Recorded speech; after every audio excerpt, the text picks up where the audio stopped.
Nick, what have you seen out of Michael Pittman as he continues development? Hey, Joel. Um, yeah, he really shows a passion for the game of football. I mean, this guy plays hard. He really does. And I know that our offense as a whole plays hard, but you can just see this guy pouring everything into every play. And I love that about him. He plays hard, whether that's running a route, whether that's blocking, whether that's running off. I love that intensity about him. He practices that way too. So I just believe that he's going to continue to get better and better. Mia? Phil B. I thought there was a follow-up there. My bad. Um, you subtract Paris. Do we look at Zach, or who are you looking at, to share that slot role moving around? Yeah. Hey, Phil. It's never. I don't think when you lose a player like Paris, an explosive guy like Paris, it's never just a hey, this it's a plug-in. This guy goes in for him. Yes, Zach's playing the F, but it's hey, who does what well? Can Naheem do some things in the slot? Yes. Can our tight ends do some things in the slot? Yes. Can Ty do some things in the slot? Absolutely. Can Michael Pittman do some things in the slot? Absolutely. And then Zach might get his letter, like as far as, hey, he's the slot receiver or whatever we call it, the F. He gets the F tag, but it's a by committee thing. Zach will do a great job, and everyone just got to do their share to pick up the slack when we lost Paris. Thank you, Nick. Stephen Holder. Hey, so with Jonathan Taylor, he obviously he's off to a great start, but I think even Phil said this after the game that he'll see some yards that he left out there. How much do rookie running backs have to learn or adapt, I guess, in terms of vision when they get to this league, just because things happen so much faster? I mean, he's an amazing talent, right? But like sometimes you have to see it a little faster. Is that a factor, or what do you think? Well, sure. It's like I mean, I thought he saw it well, and I thought he ran hard, and the offensive line blocked well. And I think that's like any position. You're gonna, man, I left this one play out there, or I left these two plays out there. I think that's a pretty common thing that happens on Monday or Sunday when you watch the tape, is that you leave some plays out there, and running back's no exception. But he's a young player too, and he'll just continue to get better with added reps. I think that's fair. That the more you see, the more you see, and the more you see of different looks, the more you see of the same look, the better you're going to be at it. So obviously thrilled that he ran the ball the way that he did in his first game starting in the NFL. One other quick thing on different subject. Alie-Cox, great game.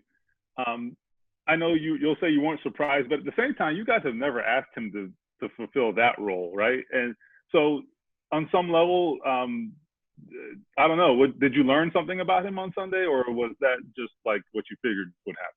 Well, no, that's fair, Stephen. That's a good question. Like we definitely, you're right, we haven't put all that on him. And normally, we've had good tight ends here, and we have good tight ends here, and so it's never been the entire passing game out of 11 personnel being, a big part of Mo. And that's not at all how he caught some other balls in some other ways because of how well he was blocking in the run game. And he was rewarded with some of those things too. But yeah, I think that was a thing that we were able to look at. We definitely had confidence in Mo. We all did. The quarterback, myself, the coaches, the head coach. We all had a ton of confidence in Mo. But sometimes it is like you go out there and you see him play that way, and you're like it's just a confidence level it grows. And I think that's definitely what we saw. I had utmost confidence in Alie-Cox, and I didn't on Sunday before the game. I would have said I don't know if it can be any higher. Well, you go out and you do something like he just did, and your confidence even gets higher in a player. And I know that player's confidence gets higher as well. So super happy for Mo on how he played and how he's developed. Mike Wells. Hey, Nick, I want to ask you another question about Jonathan. when you look at a guy like the way he had all those carries at Wisconsin, in your system, is he a guy that can, as the game progresses, he can become an even better running back, give you even more, like you can grind it throughout the entire game if necessary, got to that point?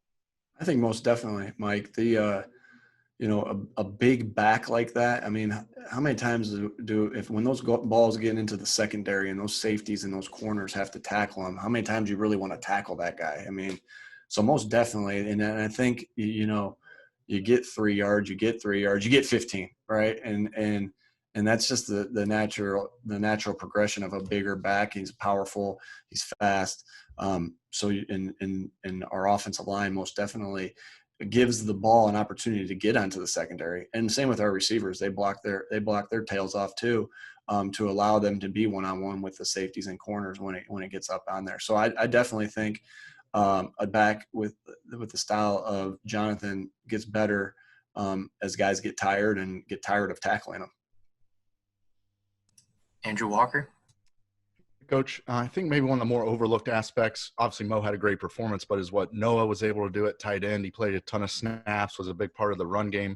How impressive was what he was able to do just as an undrafted rookie? Obviously no offseason program or preseason, but barely any practice time with you guys.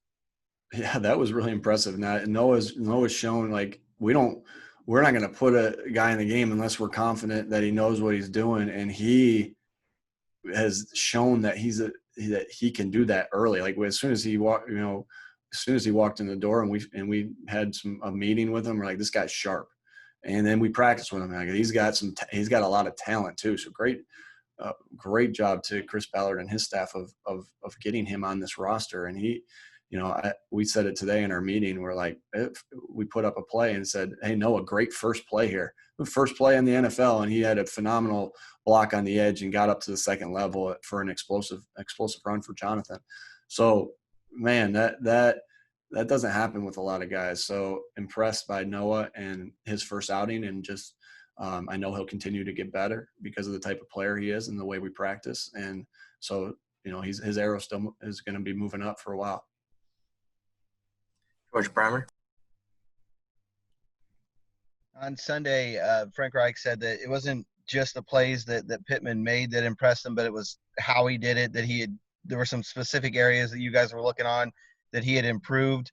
What's that kind of information overload been like for him and I guess all the rookies here in this last month and a half? Yeah, they're trying to learn a new system. They're trying to learn new techniques. They're trying to learn new defenses, right? So there's a lot. It's a lot of different things that are being thrown at them. And it's just like any rookie, like we talked about with Jonathan earlier, just the accumulated reps, they're only going to continue to get better. I have utmost faith in all our coaches and getting these guys better. We have great fundamentally sound technique coaches that really stress fundamentals. And then, a lot of that credit goes to Mike of just working off. I mean, all the credit goes to Mike for working his tail off and just getting better. And so he, big learning curve. And so it was good to see him put everything together on Sunday and have a really good performance. Jim Ayala. Hey, Nick. I wanted to kind of double back on Mo and just your first year with him now. What's the biggest difference in Mo Alie-Cox? Yeah, I think you saw the potential. The first year, you saw somebody who was really raw. And then once you got through a couple of weeks of practice, then you saw like, oh man, big potential with this guy, right? You had a lot of potential. And now it's just that potential is turning into the product on the field. So it's that same thing that coach talks about all the time of getting 1% better every day, get a little bit better every day, be the best at getting better. And Mo is lived by that. You have no choice. If you're getting a little bit better every day, 3 years later, you're going to see mass improvements, big improvements. And, it's just Mo coming to work every day, having good coaches. Coach Michael's a great coach, getting him better, having great teammates.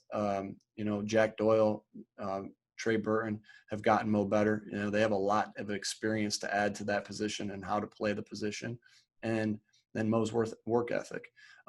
Phillip threw some great balls to Mo too. That always helps, right? When the ball's right there on Mo, and Mo goes up and makes a play in traffic. So a lot of things factor to that. The main one on top of that list is Mo Alie-Cox and his work ethic and his determination to become a better football player. Phil B. Hey, Nick, this is for Chap. So if you don't like the question, just yell at him, all right? He's upset you're not using Nyheim Hines enough. He doesn't understand it. He thinks you're stupid. He wants an explanation right now. No, I'm kidding. Let me rephrase. Primarily, he's used primary in week 1, doesn't get any touches week 2. That's just the way the Colts offense is. How tough is that for him? Yeah, that's a fair, good question, Phil. Chappie, that's a good question there. We need to get the ball to Nyheim. We need to get the ball to Nyheim. He's too good of a playmaker. So we will. That's an emphasis, and that's an emphasis each week. It just fell last week that he didn't get the touches, and we know we can win a lot of different ways. The main way we know we want to win is through the running game, and then everything comes off of that. Jonathan was carrying the ball. He was carrying the ball well. When Jordan went in, he was carrying the ball well, and so that's just the way it kind of lied last week. But definitely, it's always in our plans to get Nyheim the ball and be a big part of this offense. It just didn't work that way last week. Thank you. We'll go, last question, Kevin Bowen. Nick, it seems like we don't ask enough Mo Alie-Cox questions. Here's another one. It struck me that a lot of routes were very vertical to him, some big plays in the passing game. Does his skill set allow more of a deeper level route tree, if you will, at the tight end position? Yeah, hey Kevin. That definitely Mo is sneaky fast, right? He can really get going. He's really long, and so when he takes those strides, that he really gets going fast. So there's no doubt that he has a skill set that allows you to push the ball down the field.